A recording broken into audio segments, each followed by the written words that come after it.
नमस्कार। आज हम बात कर रहे हैं भारत में क्वांटम कम्युनिकेशन की जो नई प्रगति हुई है उस पर। जी, नमस्कार। हमारे पास कुछ दस्तावेज हैं इस पर और हम समझना चाहेंगे कि ये जो हाल की सफलताएं हैं, इनका मतलब क्या है और ये क्यों इतनी महत्वपूर्ण है? बिल्कुल। और देखिए, शुरुआत ही एक बहुत बड़ी खबर से करते हैं। अभी हाल में जून 2025 में डीआरडीओ और आईआईटी दिल्ली ने मिलकर एक बहुत अहम पड़ाव पार किया है। हाँ हाँ, मैंने भी सुना इसके बारे में। पहली बार ऐसा हुआ है कि 1 किलोमीटर से ज्यादा दूरी पर, वो भी खुली हवा में, मतलब बिना किसी तार के, हाँ, फ्री स्पेस में। फ्री स्पेस में क्वांटम एंटेंगलमेंट का इस्तेमाल करके सुरक्षित संचार किया गया। ये तो कमाल है। बिल्कुल। और इसके जो तकनीकी आंकड़े हैं वो भी काफी अहम है। जो सिक्योर की रेट है, यानी सुरक्षित कुंजी भेजने की दर, वो करीब 240 बिट्स प्रति सेकंड रही। 240 बिट्स प्रति सेकंड। सुनने में शायद आज के इंटरनेट स्पीड के मुकाबले ये बहुत ज्यादा ना लगे, है ना? हाँ हाँ, बिल्कुल। आज के गीगाबिट्स के जमाने में ये कम लग सकता है, लेकिन खुली हवा में, वो भी क्वांटम एंटेंगलमेंट के जरिए, इस दर को पाना ही अपने आप में एक बड़ी तकनीकी जीत है। अच्छा, और इसमें एरर रेट, मतलब गलती की गुंजाइश कितनी थी? हाँ, quantum bit error rate QBER 7% से कम रखा गया। ये बताता है कि जो सिग्नल भेजा गया वो काफी साफ था, भरोसेमंद था। फ्री स्पेस में ये एक अच्छा नतीजा माना जाता है। लेकिन इसकी सबसे खास बात तो ये एंटेंगलमेंट वाली तकनीक है ना?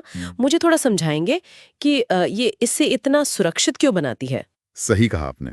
देखिए, क्वांटम एंटेंगलमेंट में होता क्या है कि दो कण, मान लीजिए फोटॉन, एक अजीब तरह से जुड़े होते हैं। आप एक पर कुछ करते हैं तो दूसरे पर तुरंत असर होता है, चाहे वो कितनी भी दूर क्यों ना हो। हम्म। अब अगर कोई तीसरा व्यक्ति, कोई जासूस, इस संचार को बीच में देखने या कॉपी करने की कोशिश करे, तो वो इन कणों की जो नाजुक क्वांटम अवस्था है उसे बिगाड़ देगा। अच्छा, तो मतलब कोई भी छेड़छाड़ तुरंत पता चल जाएगी? बिल्कुल, फौरन भेजने वाले और पाने वाले को पता चल जाएगा कि कोई सुन रहा है। ये पारंपरिक एन्क्रिप्शन से एकदम अलग है। वहां सुरक्षा गणित पर आधारित होती है। यहाँ तो भौतिकी के नियम ही सुरक्षा गार्ड है। वाह, मतलब ये सैद्धांतिक रूप से अटूट है, अनब्रेकेबल। जी हाँ, बिल्कुल, सैद्धांतिक तौर पर तो यही माना जाता है। तो फिर ये सिर्फ लैब की चीज नहीं रही अब। इसके असल दुनिया में क्या इस्तेमाल हो सकते हैं बड़े पैमाने पर? इसके बहुत सारे और बहुत जरूरी इस्तेमाल हैं। सबसे पहले तो क्वांटम साइबर सुरक्षा। सोचिए, मिलिट्री कम्युनिकेशन, बैंकिंग ट्रांजैक्शंस, ऐसी चीजें जिन्हें हैक करना नामुमकिन हो।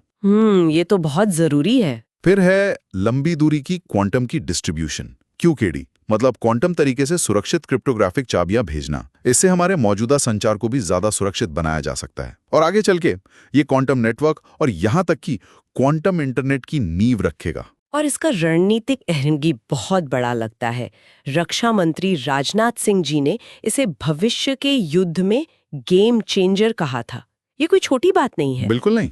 ये दिखाता है कि देश की सुरक्षा, हमारा जरूरी इंफ्रास्ट्रक्चर जैसे पावर ग्रिड हैं, फाइनेंशियल सिस्टम्स हैं, उनके लिए ये तकनीक कितनी अहमियत रखती है। सुरक्षित कम्युनिकेशन आज के दौर में सब कुछ है। हाँ बिल्कुल। लेकिन ऐसी सफलताएं रातों रात तो नहीं मिलती। इसके पीछे जरूर कोई बड़ी योजना, कोई राष्ट्रीय प्रयास होगा। निश्चित रूप से 2023 में सरकार ने राष्ट्रीय क्वांटम मिशन NQM लॉन्च किया था। हाँ। ये उसी दिशा में एक बहुत बड़ा कदम है। अच्छा, NQM, इसके लक्ष्य क्या है? लक्ष्य काफी महत्वाकांक्षी हैं। 2031 तक भारत में क्वांटम कंप्यूटर बनाना, सैटेलाइट के जरिए, मतलब उपग्रहों के जरिए सुरक्षित क्वांटम कम्युनिकेशन स्थापित करना, और पूरे देश में एक मल्टी नोड क्वांटम नेटवर्क तैयार करना। और इसमें सिर्फ सरकारी संस्थान ही नहीं है, इंडस्ट्री और एकेडमिक जगत भी साथ है। हाँ, और यही इसकी सबसे अच्छी बात है। DRDO जैसे रक्षा संस्थान, प्राइवेट इंडस्ट्री और IIT जैसे टॉप एकेडमिक संस्थान सब मिलके काम कर रहे हैं। ये जो मिला जुला प्रयास है ना, यही असल में प्रगति को तेजी दे रहा है। ये जो फ्री स्पेस वाली उपलब्धि है, ये तो ताजा है। लेकिन भारत इस फील्ड में पहले भी कुछ कदम उठा चुका है, सही कहा? जी हाँ, बिल्कुल। भारत लगातार इस दिशा में काम कर रहा है। आपको याद होगा, 2022 में विंध्याचल और प्रयागराज के बीच फाइबर ऑप्टिक केबल पर देश का पहला इंटरसिटी क्वांटम लिंक बना था। हाँ हाँ, वो फाइबर पर था। फिर 2024 में फाइबर पर ही 100 किलोमीटर तक एंटेंगलमेंट आधारित QKD का सफल टेस्ट हुआ। तो मतलब पहले फाइबर पर महारत हासिल की और अब खुली हवा में, फ्री स्पेस में। इस फ्री स्पेस क्षमता का खास फायदा क्या है फाइबर के मुकाबले? देखिए, फ्री स्पेस QKD उन जगहों के लिए बहुत जरूरी है जहां फाइबर केबल बिछाना या तो बहुत मुश्किल है या नामुमकिन।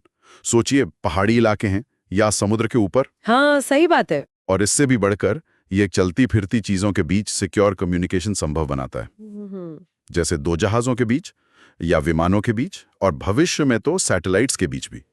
ये फाइबर से नहीं हो सकता। ये तो बहुत व्यापक संभावनाएं खोलता है।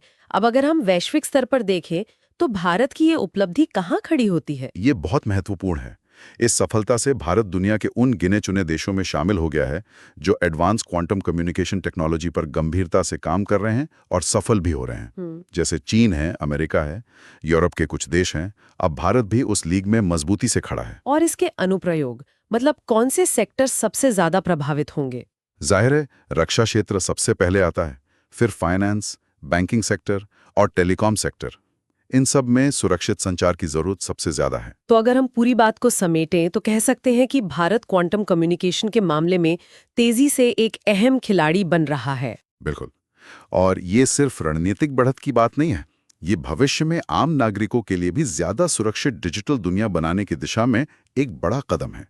वाकई, और जिस रफ्तार से ये विकास हो रहा है और राष्ट्रीय क्वांटम मिशन के जो लक्ष्य हैं, खासकर सैटेलाइट वाला, ये सोचना बड़ा दिलचस्प है कि ये तकनीक पूरी दुनिया के कम्युनिकेशन और सुरक्षा के नक्शे को कितनी जल्दी और कैसे बदल सकती है।